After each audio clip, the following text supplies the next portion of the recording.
Okay, good morning, everybody. This is Chondra Rankin from ChondraRankin.com. Coffee with Chondra. Got my coffee here this morning.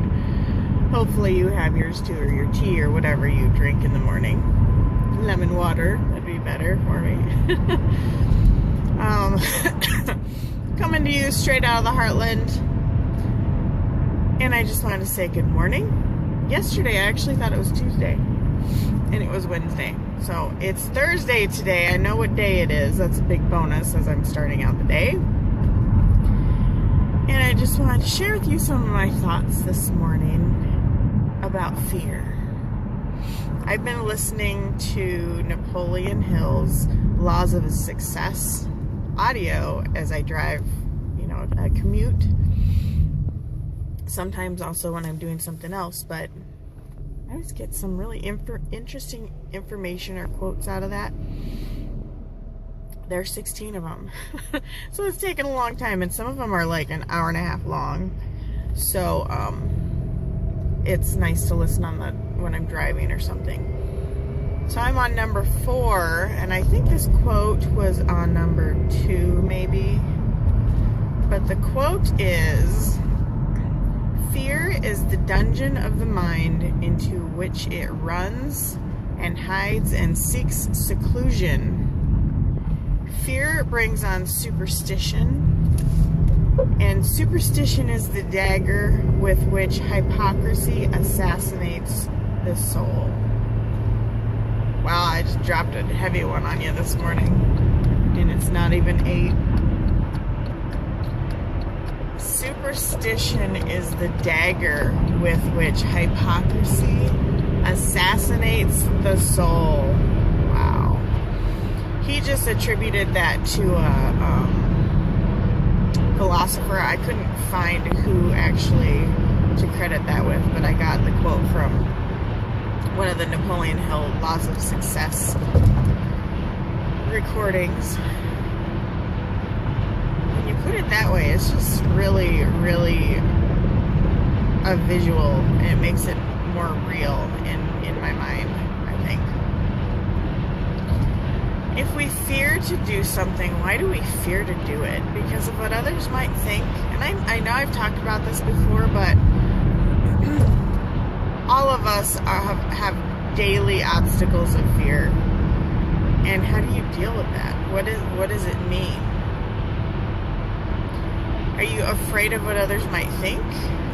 Because most of the time, they could really care less. And you thinking that they are so concerned about you, that's just really each of us and our ego, right? Oh, put that ego aside, because it's really not doing us any good, usually. So, during our morning wake-up call, pardon me, I think I need a drink of coffee this morning. During yesterday's morning wake-up call, Steve Kripke talked about disempowering those negative thoughts. Hey Connor, have a good day. Thursday, we've almost made it.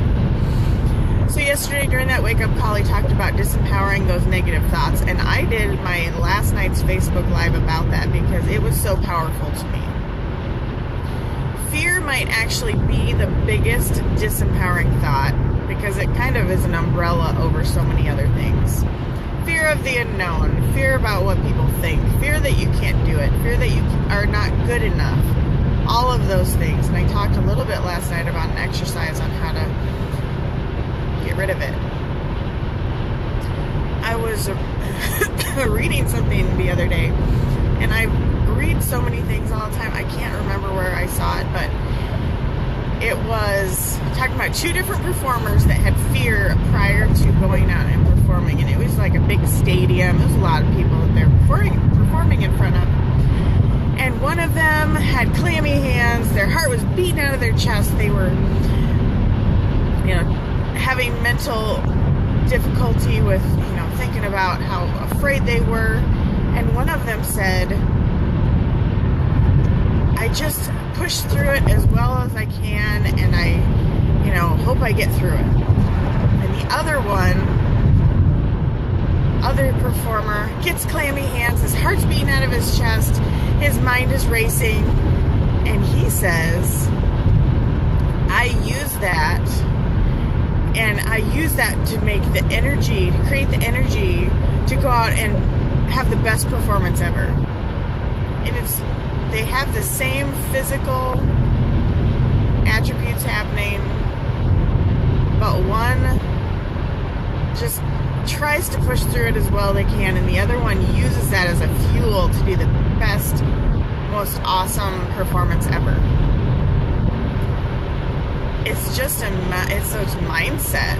Mindset. I know I keep saying mindset, but it's huge. Taking that negative, disempowering thought and no longer associating with yourself is so important. You need to acknowledge it, but you see it as not part of you anymore. It's not part of your entity. You see it over there. It might walk past you, you acknowledge it, and see it walk on by. I think of a story that my aunt told me, and this is how I picture this, actually. She had 5 kids, and I don't believe she used drugs for any of them for pain. She's a strong woman.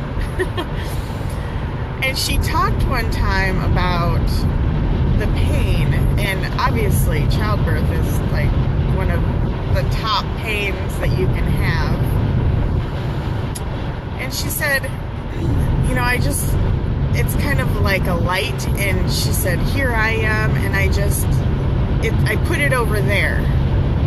She separates it from herself, and she put it over so it was something that she could ignore to a point. And I've always thought about that thought process, and I don't know if she realized even how powerful that was. But your mind can do that. You can separate that from you. It doesn't have to be part of you. But in doing that, she could endure that pain until that baby came out. And I just thought I'm going to have to tell her about that, because she probably doesn't even remember telling me that. But yeah, she's like, oh yeah, I see it as, these lights, this pain, and I put it, she was compartmentalizing, essentially. So, we need to do that with fear. Fear absolutely is something we make up in our own minds. We make it up in our own minds. That's a powerful thought right there. We can either let it cripple us, or we can use it as fuel. We can use it as fuel to accomplish anything in the world. Many people, and I told you a quote yesterday about Les Brown's quote about the wealthiest place on the planet.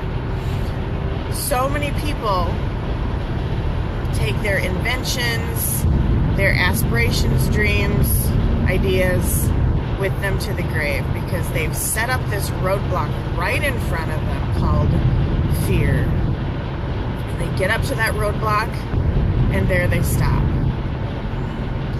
Don't even try to go around it, and it might be wide open on both sides, but I don't know, I don't think I can go around it. Certainly can't go over it. You set up your own roadblock and then refuse to go around it, and take those dreams, goals, ambitions, inventions with you to the grave. Don't let that happen. Don't let the graveyard be the wealthiest place on the planet. It does no one any good. Bulldoze over that roadblock you've put up. If you need to visualize yourself getting in a giant piece of cat machinery or case or whoever you want, get in that bulldozer or your giant jacked up truck or your Hummer or whatever resonates with you, and run it over. Picture that in your mind. You are the driver, you're in the driver's seat. just flatten it and it's gone.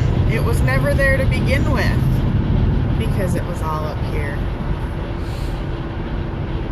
I'm going to end with a quote, and I love, love, love, love, love this quote. Love it. I think you will too. Your mind is a garden.